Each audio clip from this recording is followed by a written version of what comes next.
இது ஆண்டவரால் நிகழ்ந்துள்ளது. இது நம் கண்களுக்கு வியப்பாய் உள்ளது. ஆண்டவர் படைத்த வெற்றியின் நாள் இதுவே. வாருங்கள், அகமகிழ்வோம், அக்கலைப்போம். திருப்பாடல் 118, 23, 24.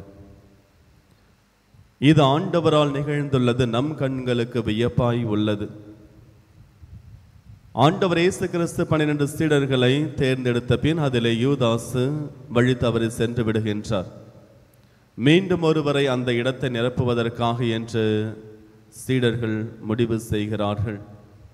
முடிவு செய்த பிறகு அதை எப்படி செய்வது என்பதையும் அவர்கள் செய்கிறார்கள் என்பதை இன்றைய முதல் வாசகம் எடுத்து காட்டுகின்றது. ஏன் ஒருவரை தேர்ந்தெடுக்க வேண்டும்? இயேசுவில் பிரியமான சகோதர சகோதரிகளை, விவிலியத்தை பொறுத்தவரையில் 12 என்பது ஒரு முழுமையான ஒரு நம்பர். இந்த 12 என்பது முழுமையை குறிக்கக்கூடிய ஒன்று. யாக்கோபினுடைய புதல்வர்களிலிருந்து தோன்றிய இஸ்ரேல் மக்களும் 12 குலத்தவர்களை சார்ந்தவர்களாக இருக்கின்றார்கள். அந்த 12 என்பது முழுமையை குறிக்கின்ற ஒன்று. எனவே இந்த அப்போஸ்தலர்கள் மீண்டும் 12வராக மாறி ஆண்டவர் இயேசு கிறிஸ்து விட்டு சென்று அந்த பணியை செய்ய வேண்டும் என்பதற்காக, எனது முழுமை அடைய வேண்டும் என்பதற்காக என்றுதான் அவர்கள் மற்றும் ஒருவரை தேர்ந்தெடுக்கிறார்கள். அவர்கள் தேர்ந்தெடுக்கின்ற இந்த முறையானது தொடக்கத்திலிருந்தே யூதர்களாலும் இன்னும் பல்வேறு மக்களாலும் பின்பற்றப்பட்டு வந்த ஒரு வழக்கம். அதை அவர்கள் திருவுளச் சீட்டு எடுத்தல் என்பார்கள், அல்லது திருவுளம் அறிதல் என்று சொல்லுவார்கள்.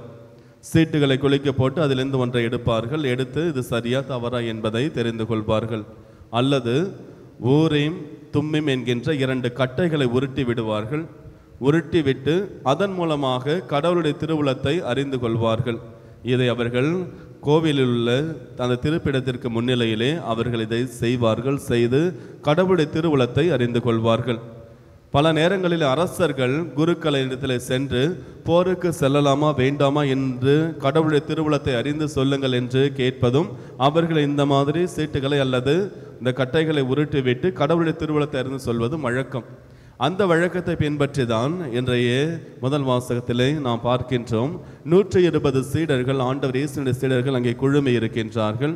குழுமி இருக்கின்ற அவர்கள் யூதாசுக்கு பதிலாக மற்றொருவரை தேர்ந்தெடுக்க வேண்டும் என்று முடிவு செய்து சீட்டை எடுக்கின்ற பொழுது அது புனித மத்தியா என்பவருடைய பெயருக்கு வருகின்றது. இந்த மத்தியா ஆண்டவர் இயேசுவோடு பயணித்த சீடர்கள் ஒருவர்.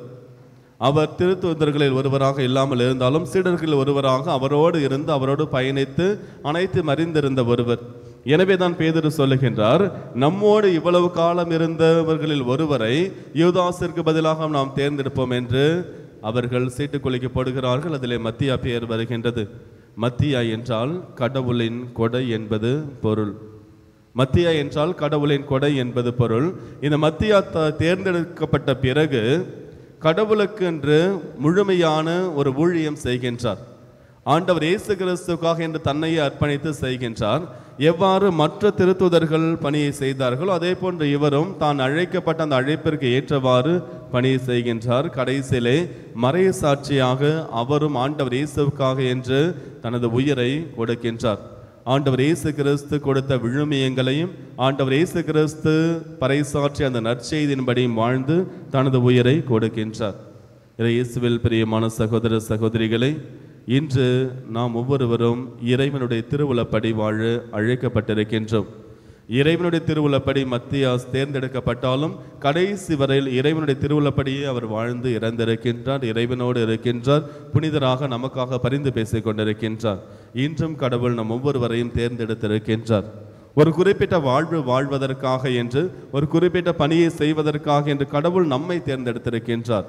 தேர்ந்தெடுக்கப்பட்ட நாம் அவருடைய திருவுளப்படி வாழ்ந்து கொண்டிருக்கின்றோமா என்று சிந்தித்து பார்க்க கடமைப்பட்டிருக்கின்றோம்.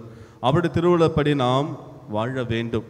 நம்முடைய வாழ்விலே ஒவ்வொரு நாளும் ஒவ்வொரு முறையும் நாம் எந்த ஒரு முடிவை எடுப்பதாக இருந்தாலும் இந்த யூதர்கள் பயன்படுத்திய அந்த திருவுளம் அறிதல் என்கின்ற அந்த ஒன்றை நாம் நினைவில் கொள்ள வேண்டும். இது இறைவனுடைய திருவுளமா இல்லையா?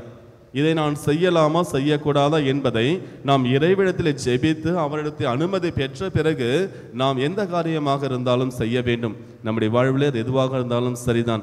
எந்த தொழில் தொடங்குவதாக இருந்தாலும், எந்த ஒரு புதிய முயற்சியை எடுப்பதாக இருந்தாலும், வீடு கட்டுவதாக இருந்தாலும், எதுவாக இருந்தாலும் நாம் கடவுளை முன்னிலைப்படுத்தி கடவுளுடைய திருவுளப்படி நாம் வாழ்கின்றோம் என்றால் நம்முடைய வாழ்க்கையானது வெற்றியின் வாழ்க்கையாக இருக்கும். அப்பொழுது நாமும் சொல்லுவோம், இது நம் கண்களுக்கு வியப்பாய் உள்ளது, ஏனெனில் இது ஆண்டவரால் நிகழ்ந்துள்ளது. ஆமேன்.